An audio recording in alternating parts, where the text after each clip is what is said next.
தினம்தோறும் விளக்கேற்ற நல்ல எண்ணெய் இதயம் நல்லெண்ணெய். தற்போது வந்துள்ள அண்மை செய்தி.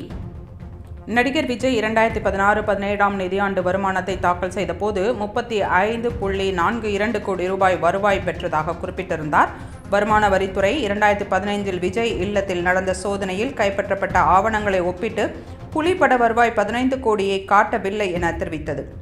வருமானத்தை மறைத்ததற்காக 2022 ஜூன் 30 வருமான வரித்துறை விஜய்க்கு 1.5 கோடி ரூபாய் அபராதம் விதித்தது.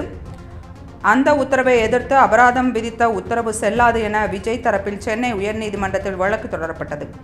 விசாரணை நடைபெற்ற போது விஜய் தரப்பில் வழக்கறிஞர் 2019 ஜூன் 30க்கு முன்பே அபராத உத்தரவு வர வேண்டும், தாமதமாக வந்ததால் செல்லாது என வாதிட்டார்.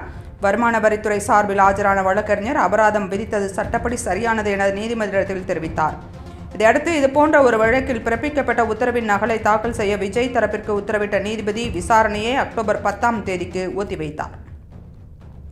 தற்போது வந்துள்ள அண்மை செய்தி.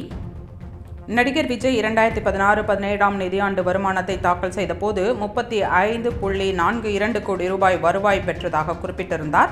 வருமான வரித்துறை 2015 விஜய் இல்லத்தில் நடந்த சோதனையில் கைப்பற்றப்பட்ட ஆவணங்களை ஒப்பிட்டு புலிப்பட வருவாய் 15 கோடியை காட்டவில்லை என தெரிவித்தது.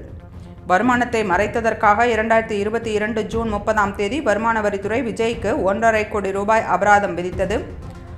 அந்த உத்தரவை எதிர்த்து அபராதம் விதித்த உத்தரவு செல்லாது என விஜய் தரப்பில் சென்னை உயர்நீதிமன்றத்தில் வழக்கு தொடரப்பட்டது.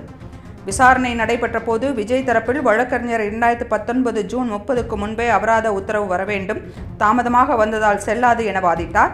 வருமான வரித்துறை சார்பில் ஆஜரான வழக்கறிஞர் அபராதம் விதித்தது சட்டப்படி சரியானது என நீதிமன்றத்தில் தெரிவித்தார்.